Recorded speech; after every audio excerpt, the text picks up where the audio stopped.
Good morning or afternoon or evening, depending on what time you're watching this. Well, it's been a week since I put my all about The Alchemist and why. A lot's happened in that week, believe me, an awful lot's happened during that week. So let me give you a quick update.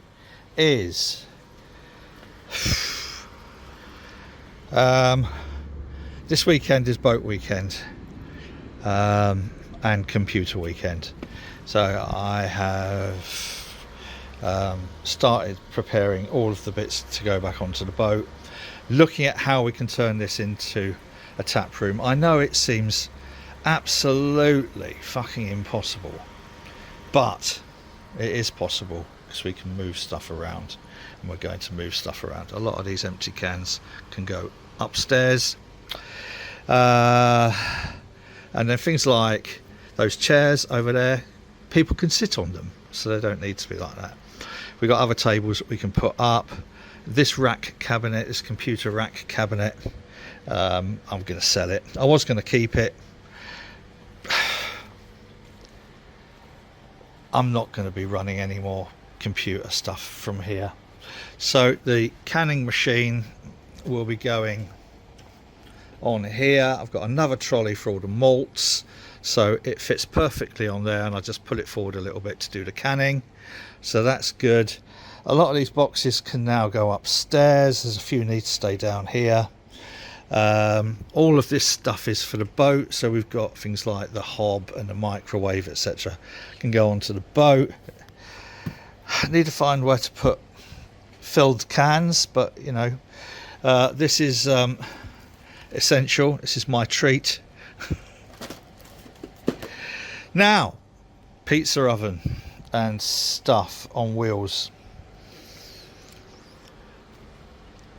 I'm going to cut in a couple of videos just to, well, yeah, I'm going to cut in the video about cleaning the lid on there. This is the top off of one of those 1-barrel fermenters. It's a pretty effective, if messy, fermentation. So I'm about to get the little cordless dishwasher? Pressure washer on this now. If I have to say which non-brewing item I've bought over the last couple of years which has proved most beneficial, it'd have to be this little cordless pressure washer. It's phenomenal. That's that. I have found something that I really do not like about these SS Brewtech 1-barrel fermenters, and that is the seal around the lid. So I took it out obviously to clean it, and I've just spent the last 20 odd minutes trying to get the fucking thing back in again, and I had to cut a bit off because it suddenly turned out to be a little bit too long. God knows how. I haven't stretched it. I was really careful when I was putting it all back in. So yeah, so I don't know. I mean, this is the profile as it's supposed to sit, and I can understand it needs to be squished in here. So I don't know. I think I've made a fundamental error by putting it in upside down, now I come to think of it. But it doesn't matter, because I'm thinking of taking it out and just putting a bead of Plumber's Mate gold all the way around, let that set, and then use that as the seal. But fucking hell, not good. So I thought I'd have a look at this one, and it looks like this has been put in the same way that I put mine in, which, or has it? I don't know. Can't do this one-handed. I'll have a look at that in a bit. God, it stinks of peracetic acid in there. That's because it's full of peracetic acid. Waiting to give this a clean out after I've chucked some nitric acid through it. But yeah, so I don't know about that. Bit of a worry. Not the end of the world. Yeah, I've definitely put it in upside down, I think. Oh well. Back to hurting my fingers again. Do you know, there are some things definitely designed to test the patience of an old man. This was one of them. The key to it appeared to be, let me get the little bit, appeared to be getting this underneath the rim here. Tuck that under and then just run my thumb around, and it's all gone back in, but still I don't know why I had to cut that bit out. Very bizarre. So it's all back. Now I'm going to give this, is it back? Yeah, I think it's back. Give this another flush with water, and then we're going to chuck some 65-degree centigrade nitric acid in there, and circulate that a little bit, and then Persid from the N1. This will then be clean, so we'll have 2 clean fermenters ready for thinking about the next brews next week. So they'll be in there for, break my finger now, that's not good. They'll be in there for 10 days, by which time these will be out of here. This lagering has finished lagering. Probably didn't need it because it's Nova Lager, but yeah, I wanted it to clear out a little bit. I'll just show you. I don't know how clear that's going to come out. There you go. So it's more of a sort of like Czech style lager, a bit darker than the straw coloured lagers that we're used to here, which aren't really lagers. And then this is the Arthur's New England IPA, weighing in at over 8%. I'll explain that in another video, but for now I'm going to finish cleaning all these. Might have a coffee first. I've earned it, and it is 11:15. 11 says.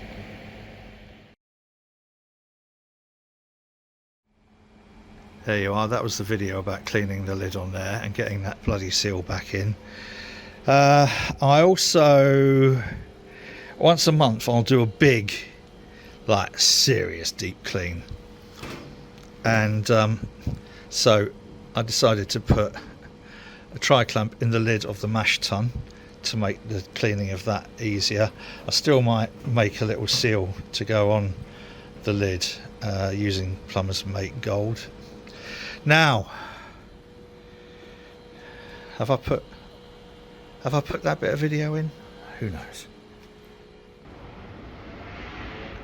Believe it or not, it's a bright sunny day.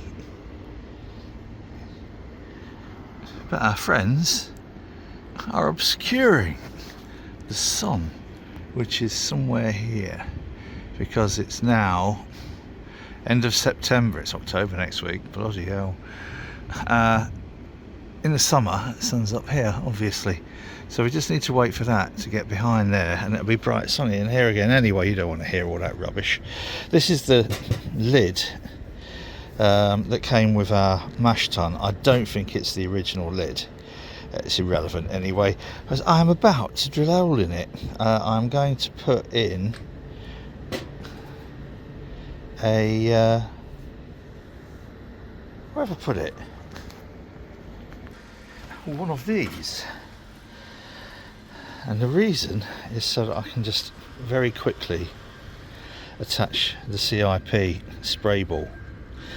Now, I don't give the mash tun a massive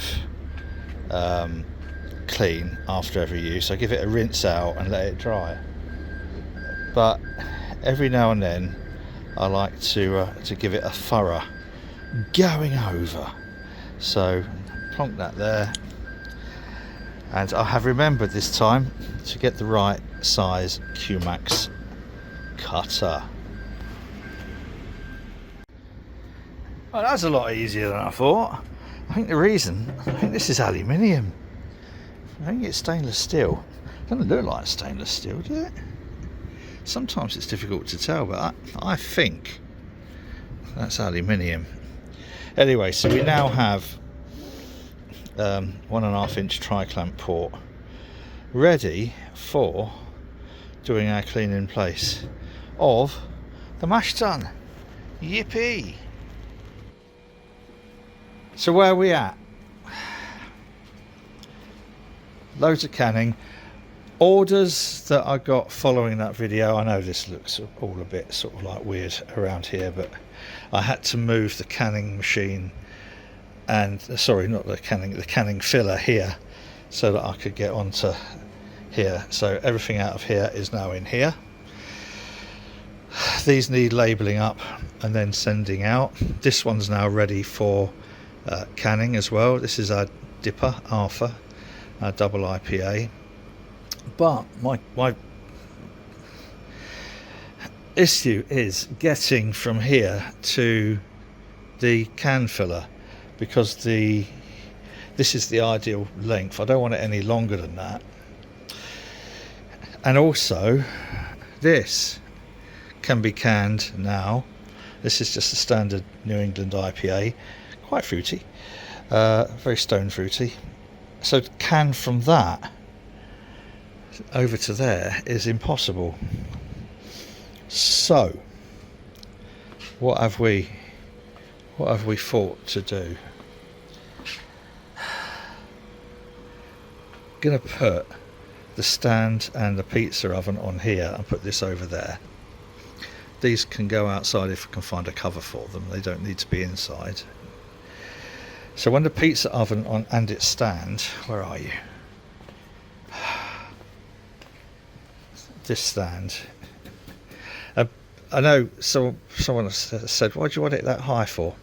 Because it's easier to see the pizza cooking and launch it and retrieve it rather than having to bend down. So this stand and this pizza oven can go on that table. This then, on its wheels, can be a mobile canning station. So I'll put the can filler here and then the seamer here.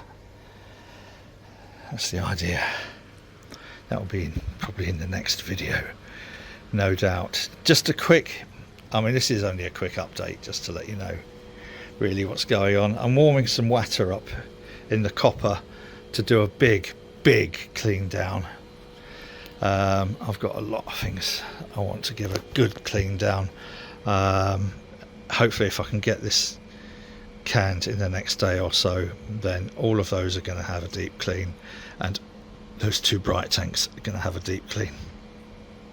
Gosh, David, if you're watching, I haven't done anything with these plastic pins. I'm waiting for young Mr. Christopher Harrison Hawkes, Harry Brew, to come over and give me some advice on making cask beers. We've been playing pool. Anything but brewing. Yeah, so that's it.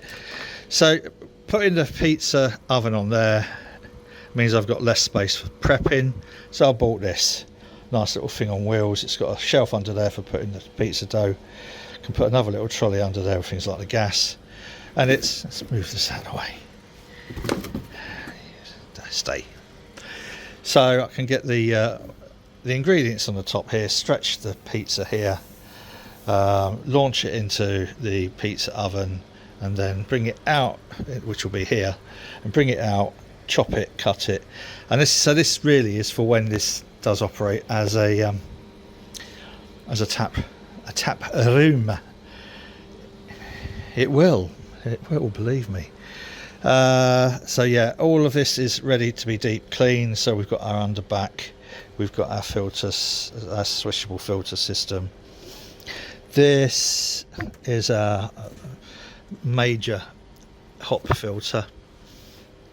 I've also got I bought another one of these 60 litre kegmenters, and the guy had put in one of the temp twister cooling coils, which is rather jolly. I'm tempted to put a thermo well in, something like that. I don't know, or might not. Might not as well. So that's where we're at. It's been a very, very long week. I only today, when I made that video about The Alchemist, I didn't watch it. I hate doing stuff like that, hate doing stuff to camera. And a friend of mine said, look, just sit down and talk. No notes, no cue cards, no rehearsals. Sit down, do it, which is what I did. And I didn't watch it back.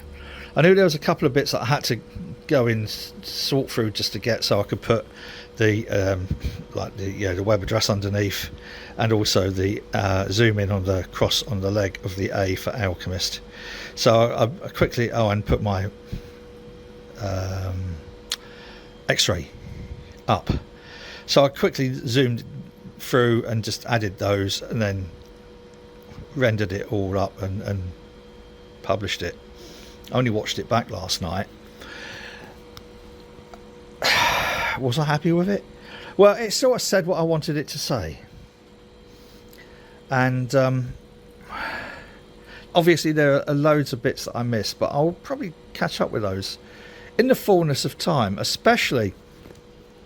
And someone who watched it, who knows what my background was, knows that I was involved in a lot of stuff around HIV/AIDS prevention and harm reduction in the drug and alcohol field. So a lot of my professional life has been with sex and drugs.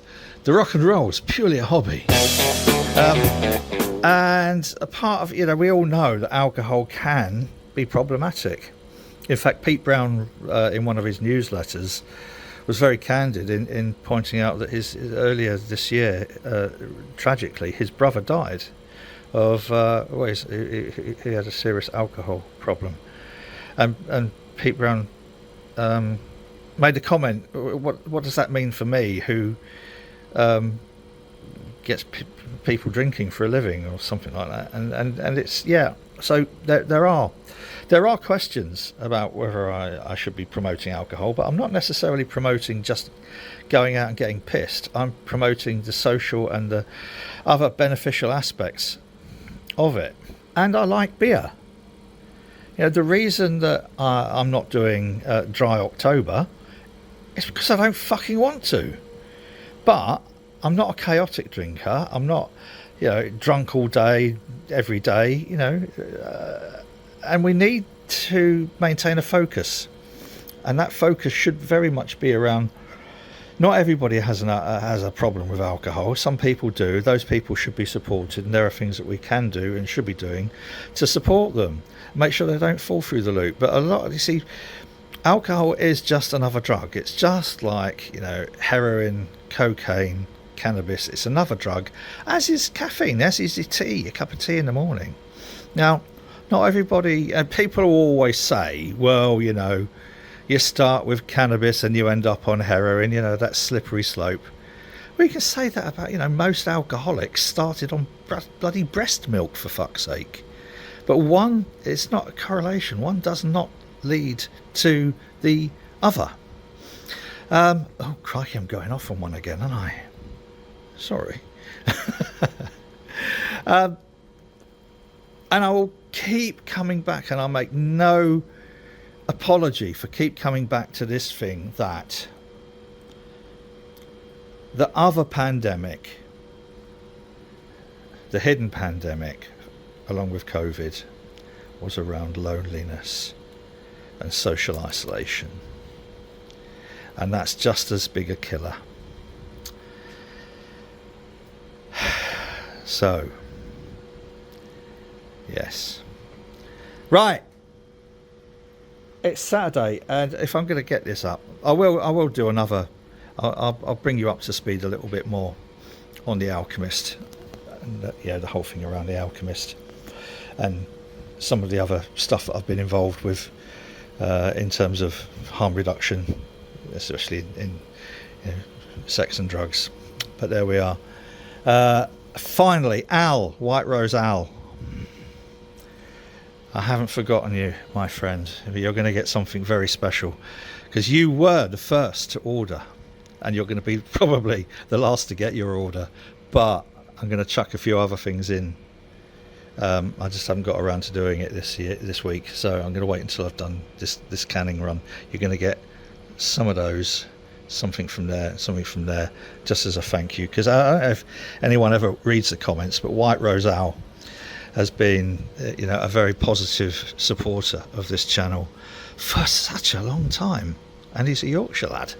So that's it. Al, cheers, mate. Everybody else, get on the website, order some beer. Oh, no, you don't have to. But it'd be nice if you did. I'm going to launch the club, not the club. The club's already running. I'm going to launch the channel memberships soon, which will give a kind of like probably a quarterly beer box or something. And I'm going to start pushing the Patreon for the same reasons. I'm going to work out which. I know the channel memberships, YouTube take 30%, which is a fucking lot. So if you donate a tenner, I only get £7 of it. So I'm going to work out the way to do that monthly membership, quarterly membership thing. It was an old mate of mine, Dick, who suggested that. That's where we're at. Thank you for watching. This hasn't been the most enthralling video, has it? I'm afraid. If you do like this sort of complete bonkers nonsense, and you haven't already done so, please do feel free to click the subscribe button. If you also click the thumbs up, it tells YouTube's algorithms that this complete twaddle might be worth recommending to other people. If you're one of those people who has been recommended to watch this twaddle, I do apologise. Sometimes I do some interesting stuff. So until next time, whatever you're doing on this really beautiful, go out and on this beautiful, and it is sunny, even though they're sort of like stealing our sunshine, on this beautiful Saturday, or whenever it is you end up watching it, you take care of yourself and those you care about. Cheers.